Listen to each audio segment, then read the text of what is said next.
À la ferme de Songhai, c'est Mamadou qui est responsable du poulailler.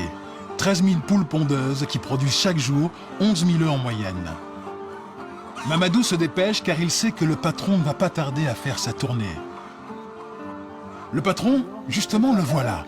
Il s'appelle Godfrey Zamunjo. On a réajusté ça. Ça sort maintenant. Mais il reste encore les petits grains. Maintenant, je connais ce qu'ils font. Donc, je vous comprends. Ce n'est pas dans nos bureaux. Depuis le matin, je n'ai pas vu mon bureau. Mon bureau, c'est sur le terrain. C'est sur le terrain. Des œufs, du poisson, de l'ananas, mais aussi des engrais naturels et du biogaz en quantité industrielle. Et tout ça produit dans un seul et même endroit. C'est le rêve devenu réalité de Godfrey Zamunjo. Cet Américain d'origine nigériane travaille dans un laboratoire en Californie quand en 1985, bouleversé par la situation du continent africain, il décide de tout plaquer pour revenir sur le continent. J'étais dans mon laboratoire, plus grand laboratoire. J'ai regardé au niveau de 80 ce qui se passait en Afrique. J'ai dit, ce n'est pas. Donc je suis revenu. Vraiment, mon papa m'a dit de revenir dans le continent d'origine. J'étais amer, j'étais frustré. Je voyais que l'Afrique est extrêmement riche, avec les capitaux et tout ça. Le continent le plus riche du monde, mais le plus pauvre du monde. Ce n'est pas acceptable. C'est ça qui m'a rendu fou. Son projet, appliquer sur le terrain ce qu'il a expérimenté dans son laboratoire. Le Bénin lui concède alors 1 hectare de terrain à l'abandon pour y construire une ferme bio. Aujourd'hui, le centre s'étend sur 24 hectares, fonctionne en totale autonomie et emploie plusieurs centaines de salariés. Ici, selon la doctrine de Godfrey Zamunjo, rien ne se perd, rien ne se crée, tout se transforme. Exemple avec le recyclage des fientes de poulet transformées en gaz.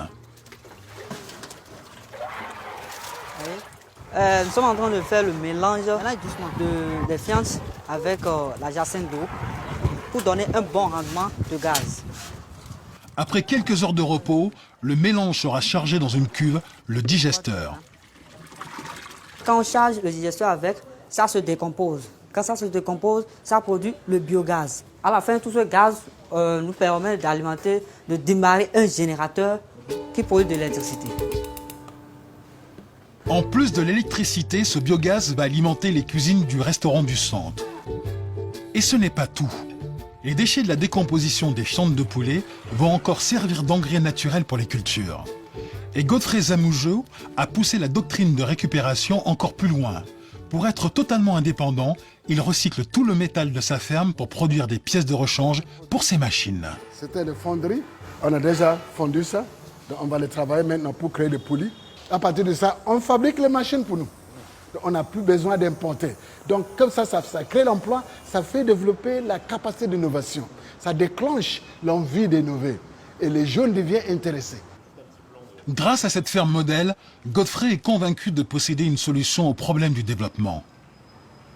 Ce système intégré attaque en même temps tous les défis du développement. Cette idée va nous aider à changer notre manière d'organiser la société, d'organiser les industries. Toutes les chaînes sont réétablies, à partir de micro-organismes jusqu'à l'homme, on travaille en synergie. Et c'est ça qui va nous amener à la durabilité.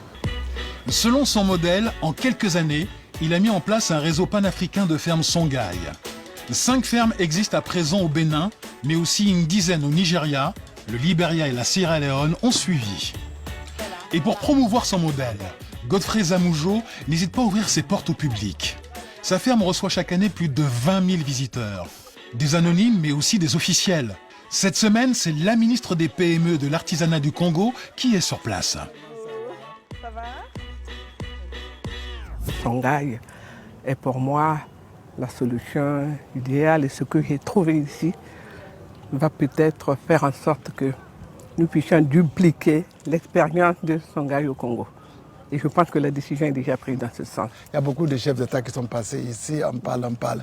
Mais depuis que madame est venue, elle veut maintenant. Il faut que ce soit déjà hier qu'on a commencé. Donc c'est bon. Non, c'est bien. Voilà. Le modèle Songhai séduit d'autant plus qu'il est rentable.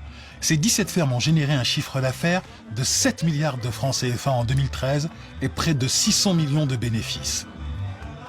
Voilà ma culture américaine maintenant, l'organisation de l'industrie. Donc vous voyez ici, et donc voilà, nous avons des camions qui travaillent. Pour pousser plus loin sa logique, Godfrey Zamoujo a décidé d'industrialiser sa ferme. Comme il produit déjà des fruits, il s'est lancé dans la fabrication de jus. Pour cela, il s'est offert une ligne d'embouteillage d'une capacité de 6000 bouteilles par heure. Mais méthode Songhai oblige, le site fabrique lui-même les bouteilles et les bouchons sur place à partir des déchets plastiques de la ferme.